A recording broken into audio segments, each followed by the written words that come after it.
Hey girl, Marissa here. You are listening to the Codependent podcast. As a young woman, you have been raised, reinforced, and rewarded for putting the needs of others above your own. That is for being codependent. Now in your 20s, you're exhausted, exasperated, and enveloped in crap relationships, especially the one you have with yourself. This podcast is to help you undo all that so you can stop playing small and start taking up space, you dummy. Let's get to it. Hey everyone, I am so excited for you to hear Cori Rosenthal's interview. I wanted to come in here really quick and add a note and a warning. Between the 45th and 50th minute, you're going to hear my beautiful stepdog Rex barking. I tried to edit it out. I was unsuccessful. I hope it makes you smile instead of frown. And I just wanted to give you a heads up.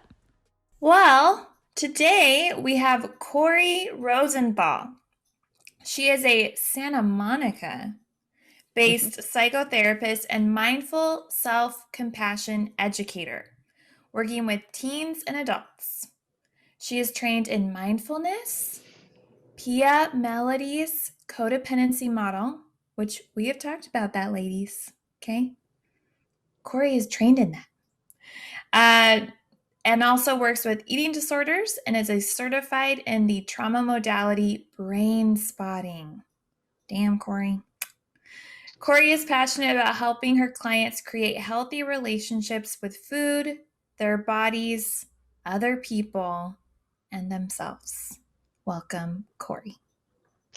Thank you. It's really good to be here. Yeah, it's so good to have you. Yeah, I cut you appreciate the off. invitation. Yeah. No, I was just saying I appreciate the invitation. Yeah. No, I was like, what therapists do I know that talk about what is so relevant on this podcast? And I was like, Cori Rosenthal, hands I down. love it.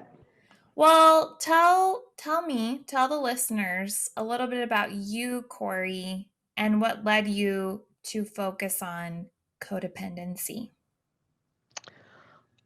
So codependency, what started me off in wanting to go back to school to become a therapist was that I was working with people who struggled with food and body image as a life coach. And I was trained that if you hit trauma or people who couldn't change, that you should refer them to therapy. And so I kept referring out the people I wanted to work with. And then, when you're training, you don't get to just work with the thing that you're interested in. You get, which is a great thing, you get the opportunity to work with a lot of different areas of psychology and things that people are coming for help with. And when I looked at the clients that I felt like I was doing some of my best work with and the commonalities to them, a lot of the time what I was looking at was people who were codependent. Right. And I realized that I had an understanding of it and an appreciation for what someone who's kind of facing codependence and trying to walk through it to have healthier relationships, what they're walking through. And so that's how I ended up. And I was training in an environment that works with intimacy issues, and codependence fits right in there. Right. And so I was getting the opportunity to train with people who had years and years of experience working with this population, and found that I just fell in love with it. Right. I did not know that you were a life coach turned therapist. I am. It's usually the opposite order. I feel like I know a lot of therapists who've become life coaches. I was afraid of graduate school. And, in undergrad, when I was at the age where an undergrad, 18 to 22, 21, 22, at that point, I was much more interested in partying and boys. So, I got through it, but it's not like I felt like this really successful student. So when the idea of going back to school first came up like 15 years later or more. Wow. I was like, no, I don't want to do that. I don't want to work with people who have problems. And then I went to life coaching because I was really interested in doing therapy, but afraid of grad school. Wow. So that's how I landed there. And eventually overcame your fear of grad school. That's exactly. I heard myself saying to a client, a coaching client who was thinking about a career transition that would require graduate school. And they said, yeah, but by the time I finish and I'm done with all the other training that I need to do, like I'm going to be almost 50. And what I said was, well, hopefully you'll be almost 50 someday regardless. Wouldn't you rather be doing what you love? That person did not make a career transition, but I started researching grad schools. Wow. So there you go. There you have it. All right. So life coaching, got over your fear, became a therapist, and just realized people that you loved working with happened to be codependent. And do you sense there's, going back to when you were 18 to 22, more focused on boys and booze? I mean, Yes. Can you share with a lot of listeners who are focused on that between 18 and 22? Do you have any funny codependent debacles from your young adulthood? Okay, so boundaries were not something I had a very good grasp of. Which sometimes can get you into messes. I remember in high school, someone that I was dating, who I'm still good friends with, who I adore, but he was so not the boyfriend that maybe your parents are hoping that you bring home. And I mean, I adore him, but I'm being honest. And so I didn't have great boundaries with him. And one of the ways that you would know that is that when I would get out of school and I'd walk to my car in the parking lot, he'd have gotten into my car, because back then rabbits were really easy to just like kind of pick the lock and get into. He'd be sitting with the top down, and then for reasons I don't understand, you could play the radio without having the keys, and he would change all my stations and be sitting in the driver's seat. And I'd come walking over and he'd hold out his hand and I'd hand him my keys. And then instead of doing whatever I maybe wanted to do or planned to do, I was often running with what his plan was. And while at the one hand, I'm sure I had fun most of the time or much of the time, Right. It wasn't what I wanted necessarily. Nope. It wasn't what I needed in the moment. Nope. I just didn't know how to say no at all. So my coaching program, and this is in my 30s, but in my coaching program, I remember Rhonda Britton, who created it, had said, and she had this chapter in one of her books, that she talks about how if you can't say no, yes has no meaning. And that was me. Rhonda. Right? If you can't say no, yes has no meaning. Yep. So, and that was me. Like I would say yes to things and then be resentful or stressed out or frustrated or overwhelmed by all the yeses. Right. And the other thing that I would do was, sometimes people have a tendency, I think people who are codependent either say yes immediately or they say no immediately because they're afraid of any wiggle room. I was more inclined to start with a hard no that just wasn't solid enough to hold, if you know what I mean. Can you give an example?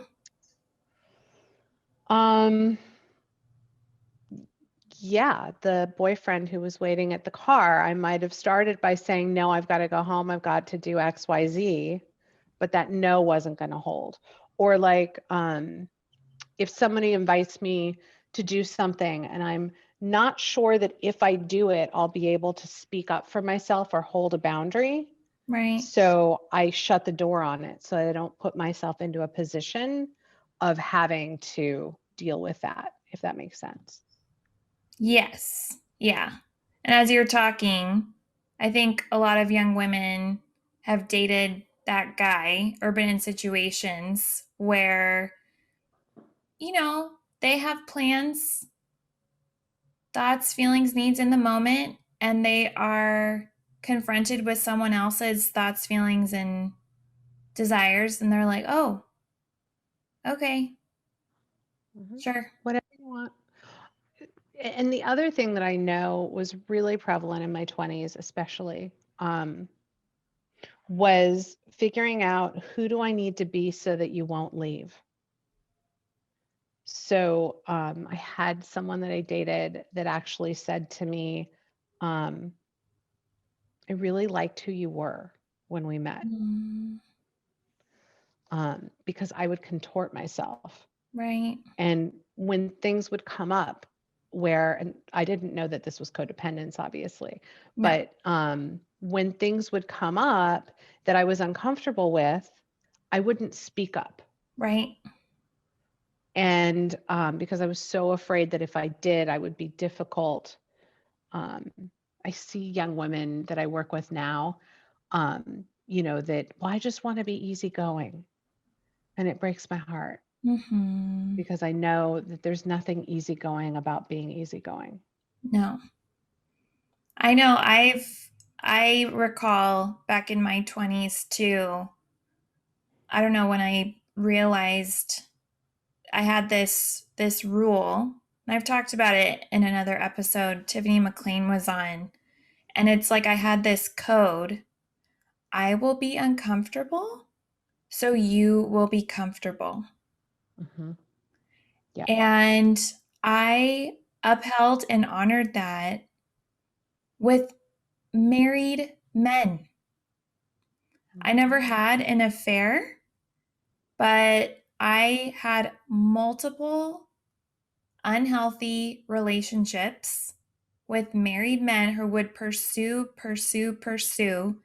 And I didn't want to be difficult or dramatic or he's not coming onto me. Marissa, like you're imagining things.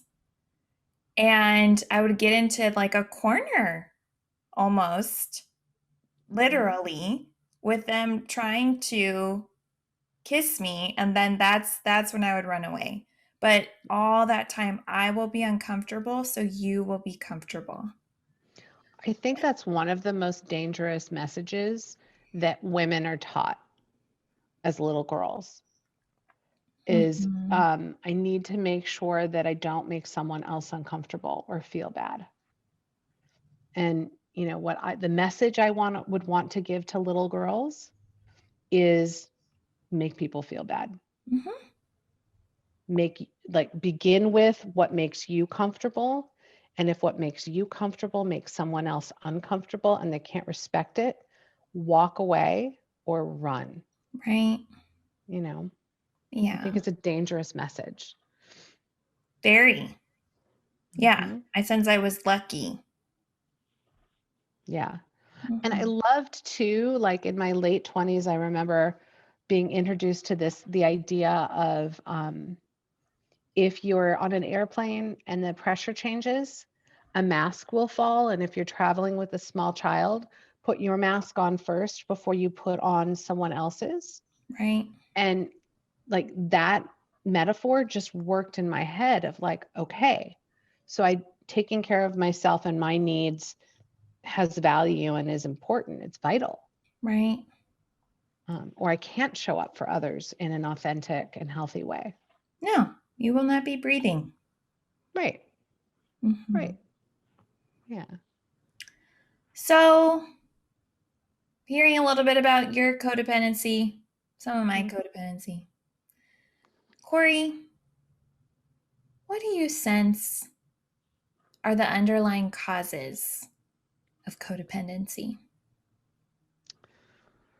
So I think that being that I'm a Pia Melody fan, I think that developmental trauma is what creates in a child a kind of fractured self.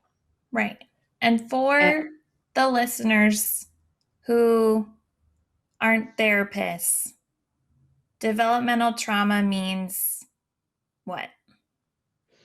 so that means when you're a child, children have certain needs and they're pretty basic. And the bar isn't necessarily the highest bar to be able to hit them. And there are certain things like when a child, when their emotions are not welcomed and met and nurtured, like when it doesn't feel safe for them to have all their emotions. Right. And one of the ways that parents will, not out of cruelty or being a bad human being or anything, but they might not have learned how to express their own emotions in their childhood. Right. So then they have a child. I remember when I was a kid, and if I was crying, the goal was to stop the leaking child instead of creating space for the tears Mm-hmm. and maybe putting a name to the emotion that is sparking them. Right. So like one of the things that I think can create that developmental trauma is not helping your children to feel like it's safe to have their emotions. There's of course other things that fall into that category that are more obvious, or things like abuse. Right. Physical abuse, emotional abuse, sexual abuse, and then neglect. Oftentimes, it isn't necessarily like blatant neglect where a 4-year-old is left by themselves. Nope. It's much more subtle than that. Right. And you can have two children grow up in the same household and be impacted in very different ways from the same parents. Yes. I don't know the book. I will find the book and put it in the show notes. There was a psychologist. He wrote a chapter in one of his books is titled No Two Siblings Are Raised in the Same Household. Yeah. Birth order, the fact that parents have already done it one time for kid number 2, city, SES, job loss or gains of parents in between children, all of that. I know I'm a twin, so I definitely was a child raised in a different household than my older sister, who was by herself. But yeah, the rules were different.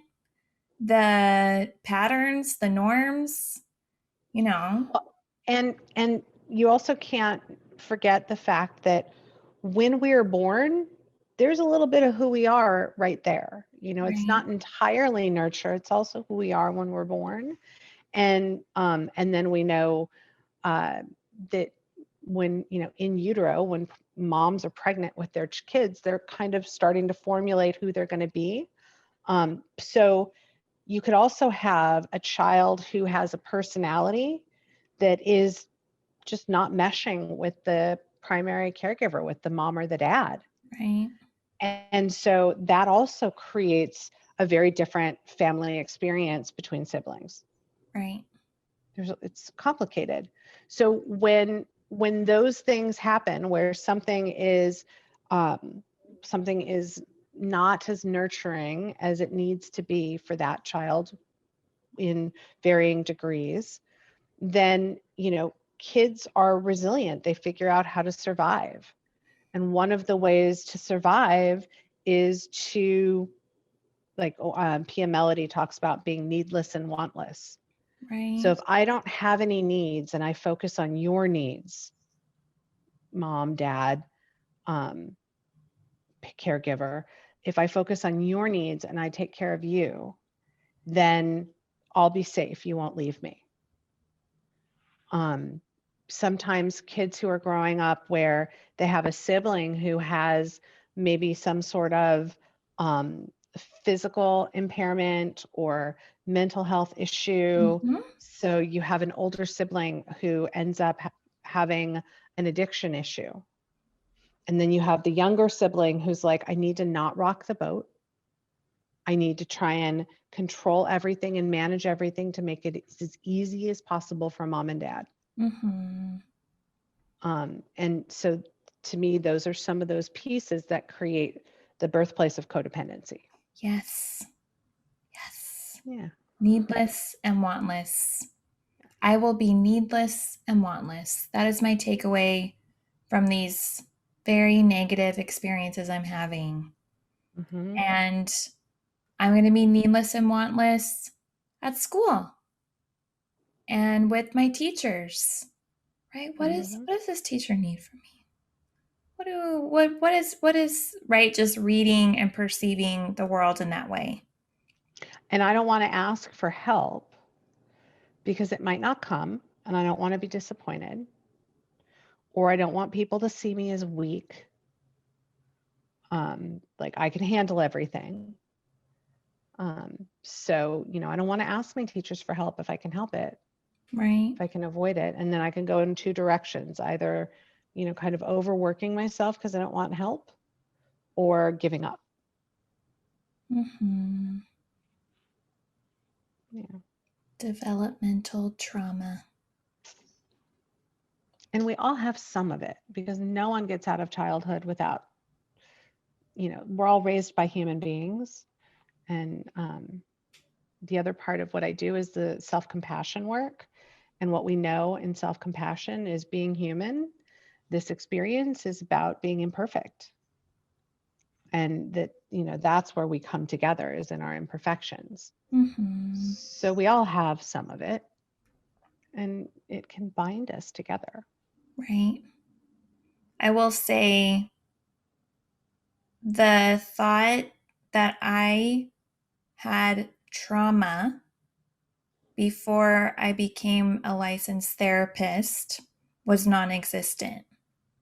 Mm-mm. But going through the training, learning how big of an umbrella trauma covers, I was like, oh, I have trauma and you have trauma and they have trauma. We all have trauma. Exactly. It's part of the human experience. It just is. There are Mm-hmm. moments where things happen where we feel helpless. And that's that little trauma bubble, right? And there are big T's and there are little T's. Not everyone has really big T's, and that's lovely, but they can be very much impacted by those little traumas too. Right. And big T, capital T trauma, little t, lowercase t trauma, for all our little codependent dummies learning about psychology in this psychobabble. Yes. So I have talked in one of my solo casts, Cori, about my codependency and how it intertwined with my weight and body image. Mm-hmm. How do you sense, what can you tell us about the connection?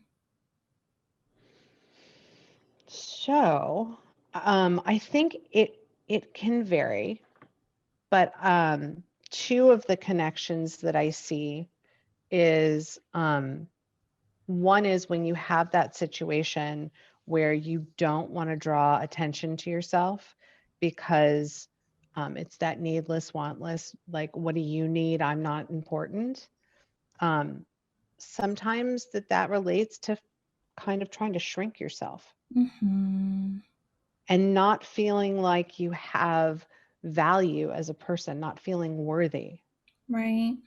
And so the path can be, well, if I am pretty enough, if I am thin enough, that will make me worthy. And there are tons of places in the culture that you can get that message reinforced, right? Right. So that can be one piece of it. And another piece of it can be, I've worked with people who they didn't want to grow up. It didn't feel safe to them. Mm-hmm. And so there's a component of restricting and trying to keep yourself small. Right. So that's one part of it that I see. And the other part of it is when we don't express our own emotions, it's not like they go away. Right. I always give the example of when I was a kid, I had like kind of a tall bed, and I would throw things underneath the bed instead of putting them away. And inevitably, my mom would eventually come in my room and notice that I had all this stuff creeping out from under the bed and make me dig it all out and put it away. Right. When we throw our emotions under the proverbial bed, like there's no mom to come in. There's other things that percolate.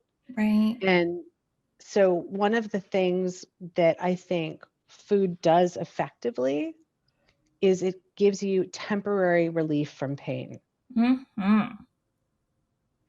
And it's temporary, but when you get into the habit of looking to that to relieve your pain, and I've talked to people who are addicts who find, they'll say food was the first thing Right. that I was using to not feel. And then I discovered that XYZ substance worked even better.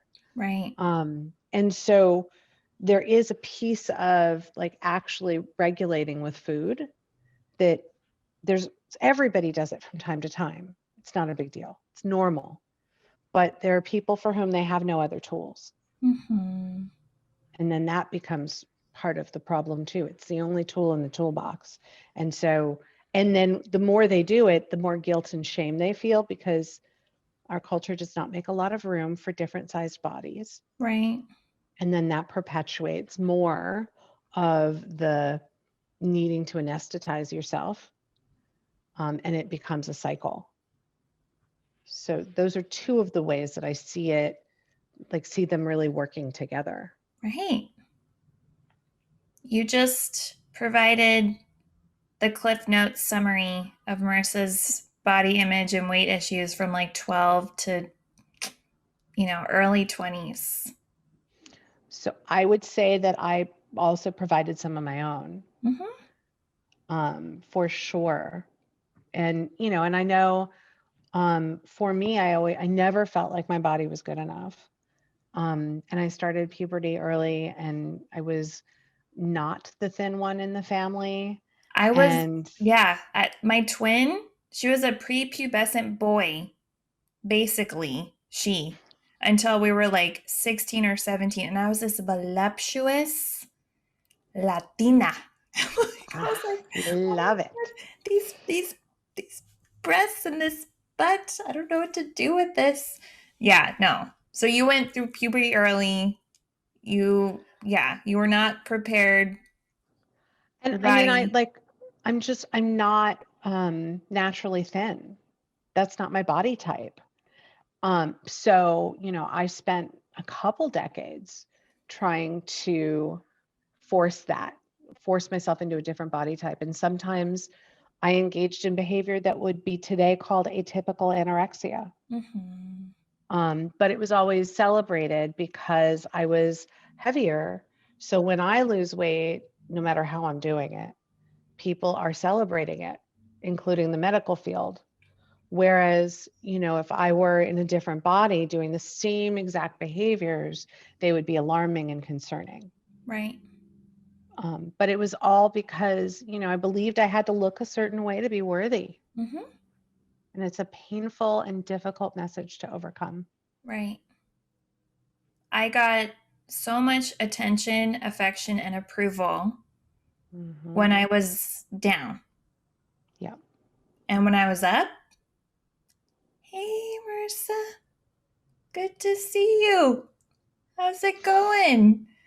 Mind you, I've like put on 30 or 40 pounds. And so, it's hard to let go of that being part of your worth. It's funny too, because When people compliment weight loss, I always cringe a little bit. 95% of people who lose weight will regain it. There is no diet out there that they've found to be effective at long-term weight maintenance. It doesn't exist.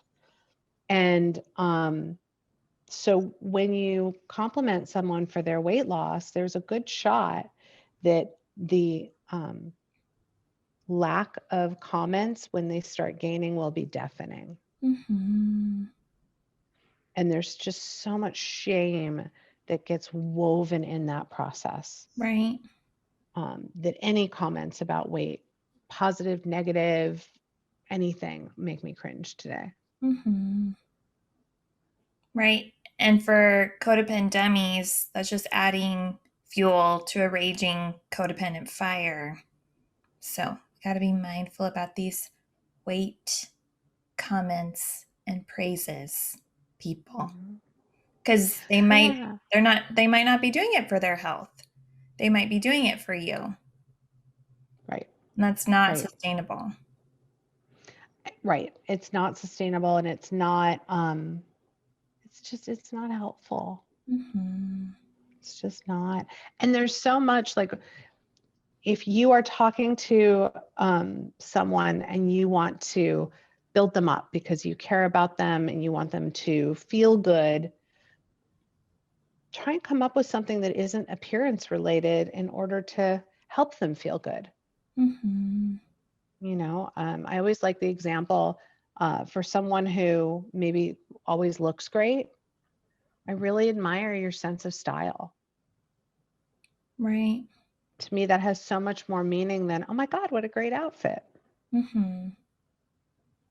You look so thin. Mm-hmm.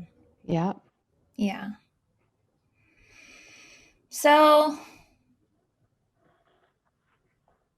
codependence, right? How small can I be? How needless and wantless. Mm-hmm. And also going through developmental trauma, right? Mm-hmm. Growing up.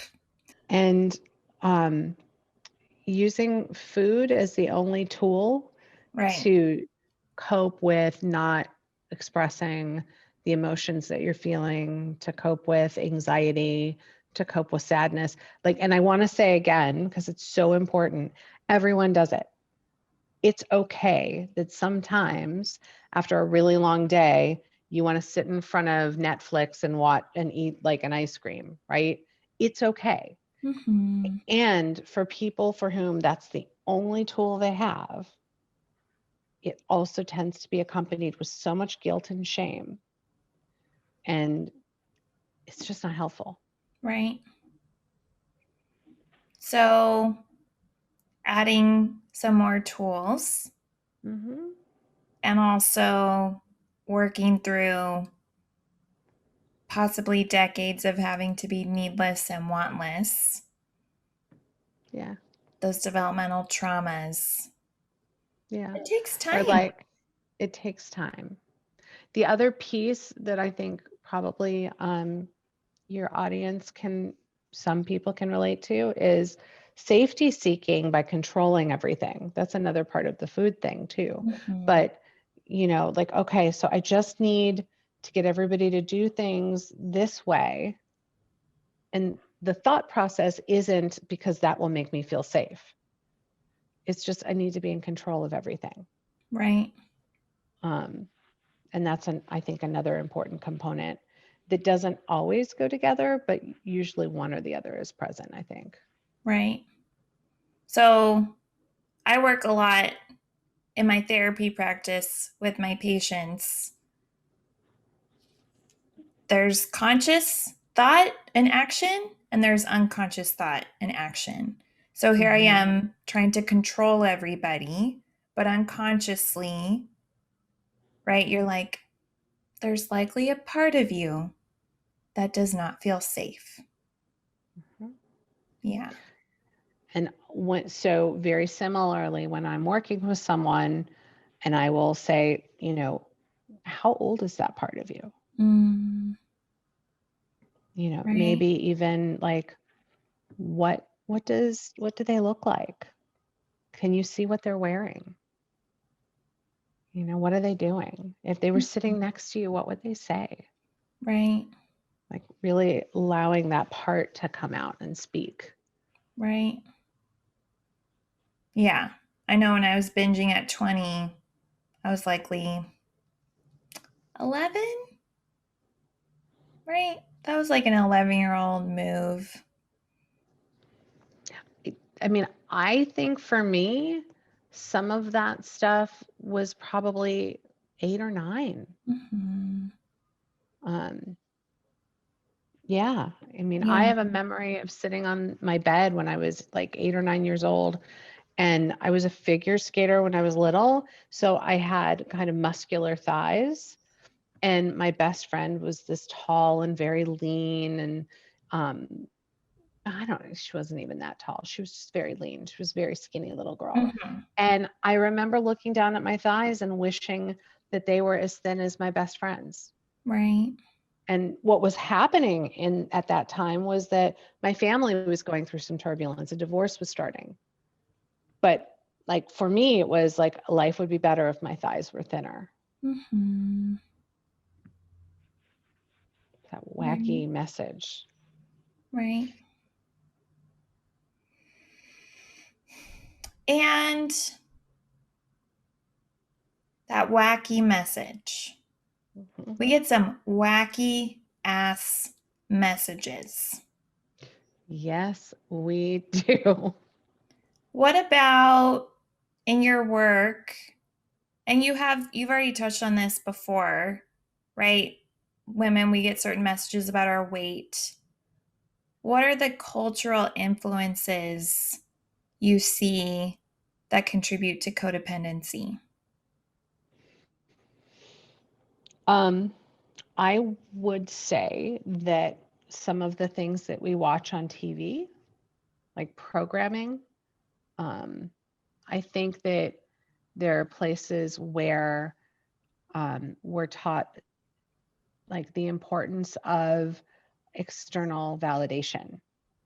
And the media really does that, like equating who we are with our appearance. And I think, for someone who's dealing with codependence, their sense of self is kind of shaky and it's Kind externally of. based, kind of, a little bit. Very.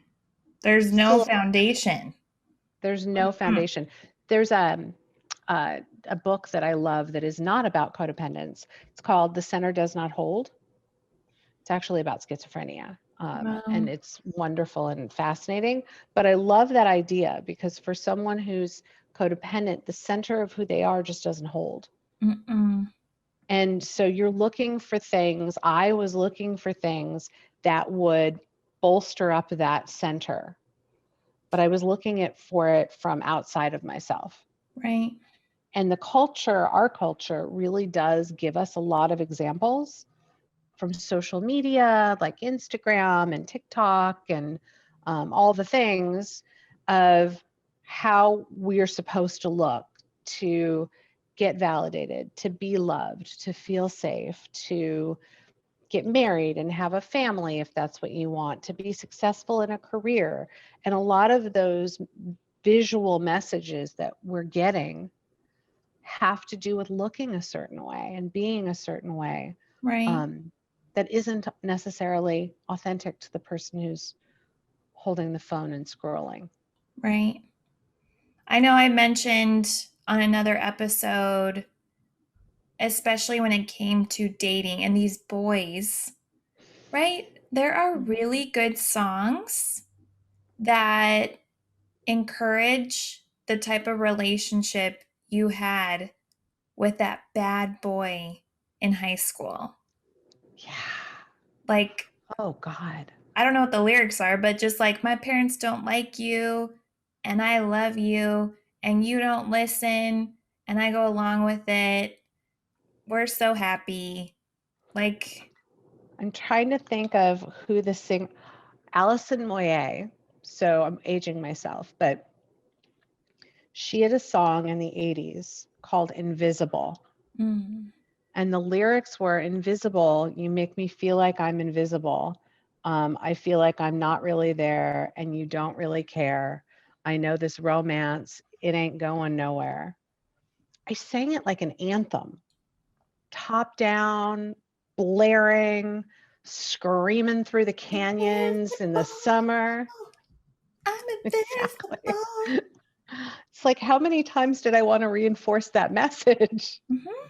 And find then relationships where I feel that will, invisible, where I feel like he, she, they don't care. Sign me up to this anthem.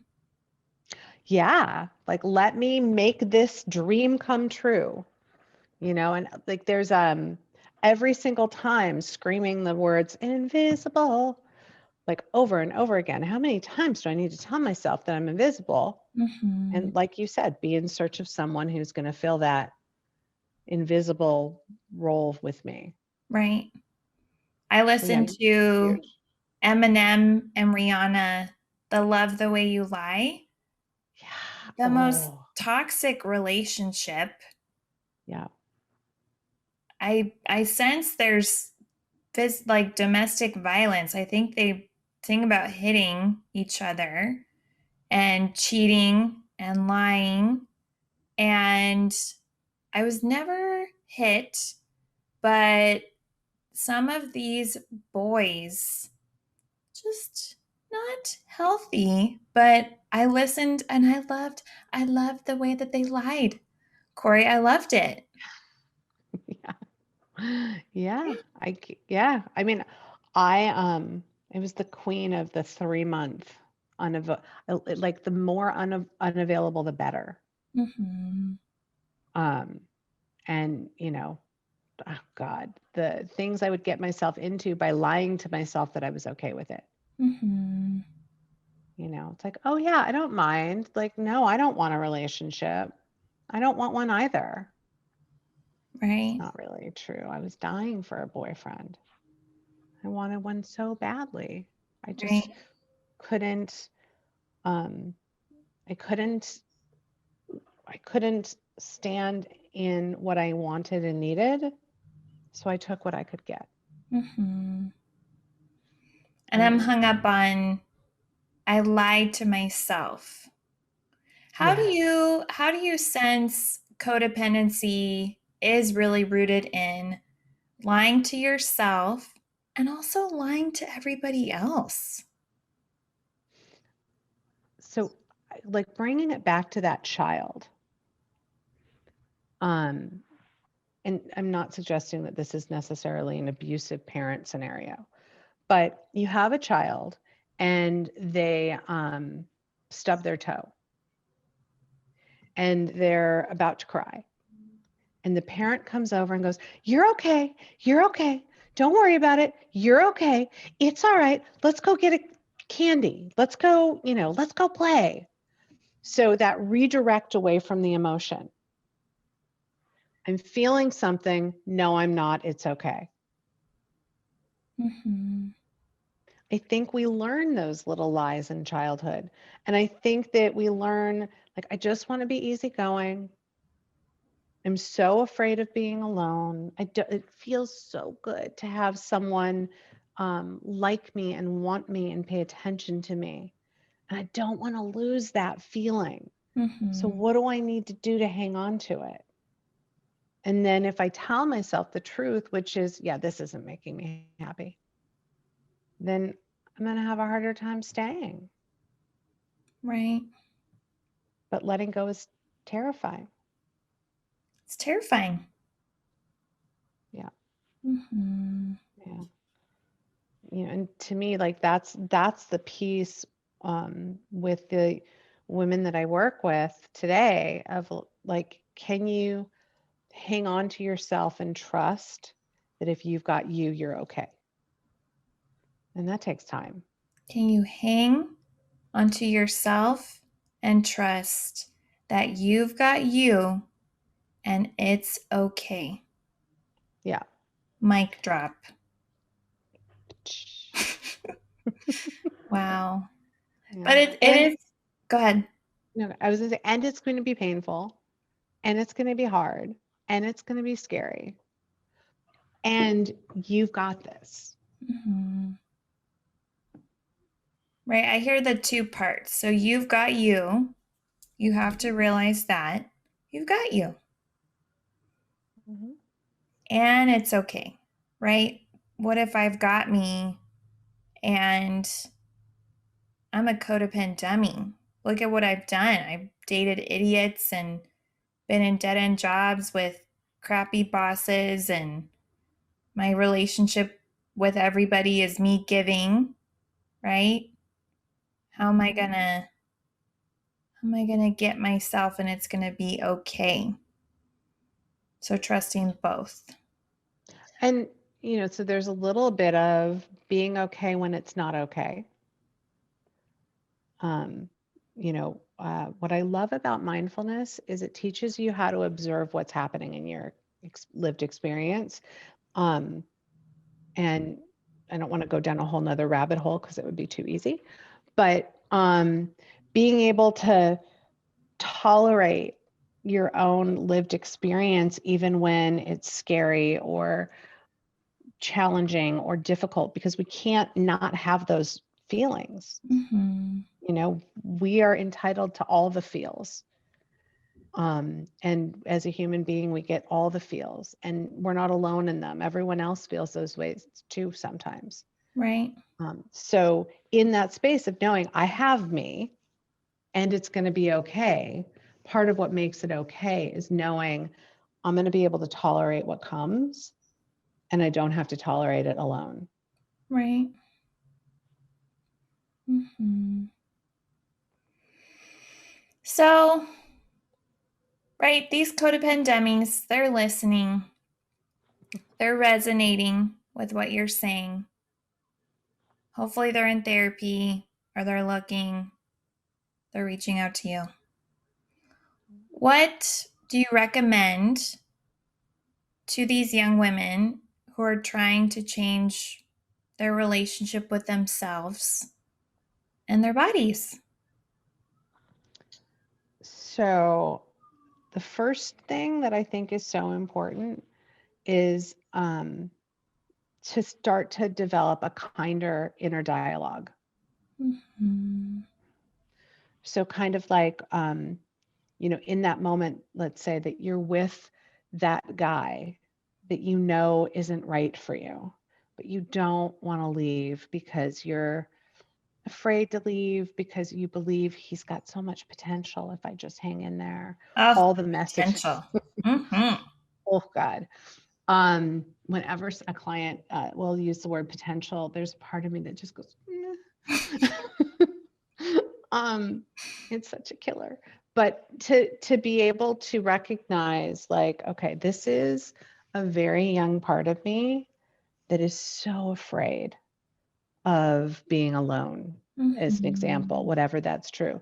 And so to be able to have some kindness in your heart for that part of you that's really struggling.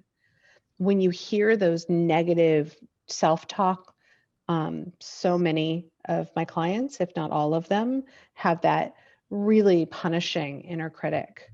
I like to say they have an inner critic that carries a megaphone. Right. And so when you're in the midst of that critical self-talk, to say, okay, those are just thoughts, they're not facts. And I am really feeling scared, sad, frustrated, fill in the blank. I'm not Right. alone with that. I'm not alone. Everyone feels this way sometimes.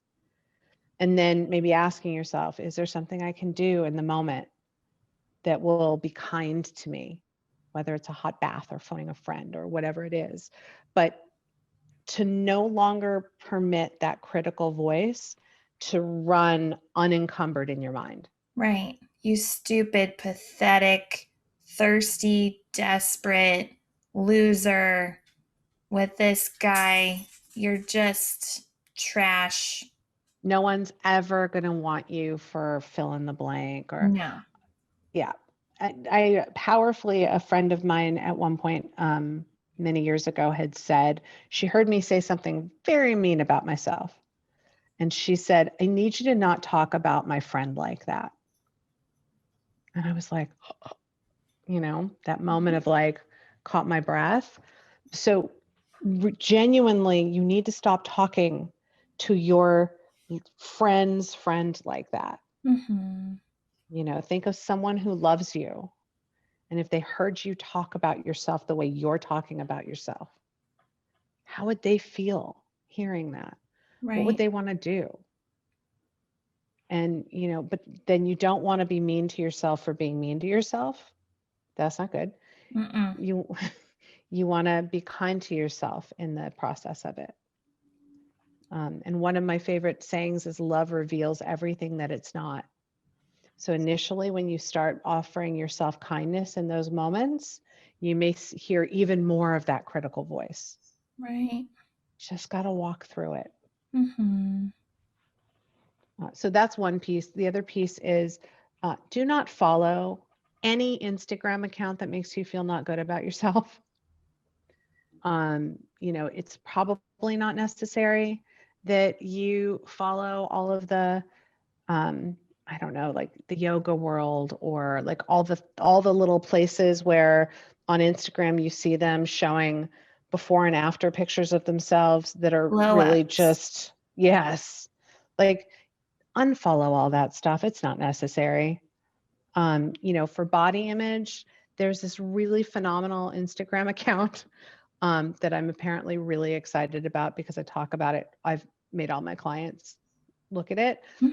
It's called body_redefined.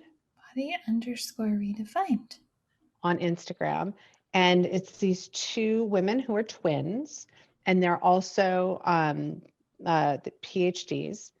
And they have studied about, now I'm going to drop the word, the word's gone. Objectification, the objectification of girls and women and men. They have a new book out. I don't need to promote them so wholeheartedly, but I really love this account because everything they have to say about, instead of accepting all women's bodies, start believing that women are more than just bodies. Right. Who we are and our value is more than what we see in the mirror. In fact, most of our value comes from what we can't see. And so shifting that takes a lot of time. And, but it's really important because someday these young women who feel like everything about who they are is what they can see in the mirror or post on social media are going to get older. Right. Youth does not last forever. And they're going to be moms. And they're going to be moms. And they're going to be teaching their kids. We gotta get some intergenerational healing going on around 100%. 100%. Yeah. So kinder, more self-compassionate self-dialogue, and unfollow any social media account that is not helping you, especially with your body image. Yeah, that makes you feel like you're not good enough. Unfollow all of it. You'll really be okay without knowing about that one stomach exercise from that one person. Like, it's okay. Are you sure? I am, because I unfollowed all that stuff. I don't think I followed any of it. I came around too late. But yeah, I mean, and I noticed it comes up in little places where you hear people talking, especially if you have body and food issues, whether you would fall under the category where someone has diagnosed you with an eating disorder, or it's just kind of, it takes over your life and you don't want it to. When you're with your friends and they're all talking about the latest, like, I don't know, food group that they've eliminated, like that conversation is boring. Right. So 100% of the time I try and change the subject. I can't like yell at everybody to stop dieting and stop doing the things, but like, I don't want to be in a 20-hour conversation about all the food groups that you've eliminated. Let's talk about our wants and needs. Yeah, let's talk Needless about and those. wantless. Let's talk about wants and needs. And the boundaries that we are really proud of ourselves for setting. Yeah, this married guy looked at me and I was like, no. Not interested. Yeah. And no is a complete sentence. There's no need for any explanation. You can just say no. And if rude, and if the request is not polite, your no doesn't have to be either.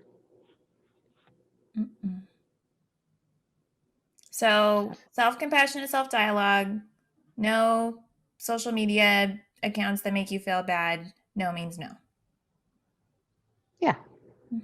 Yes. Awesome. Well, can you tell the listeners about what you are offering? So on my website, I have a meditation series, a body bias meditation series. So there are 4 different meditations to help people to create a healthier relationship with their bodies. I talk about things like fat not being a feeling, how to deal with comparing and despairing, and how to have a kinder dialogue with your body. Wow. So I'm hearing your 3 suggestions sound like they're covered. If you're not looking at social media, go to Cori's website. Touch on the other 2. Good to go. Exactly. Awesome. Cori, this was amazing. I am so glad we had you on. I will put links to your practice, to the body bias meditation series in the show notes. And we will probably have you back to talk more in depth about mindfulness or some other amazing aspect of your knowledge.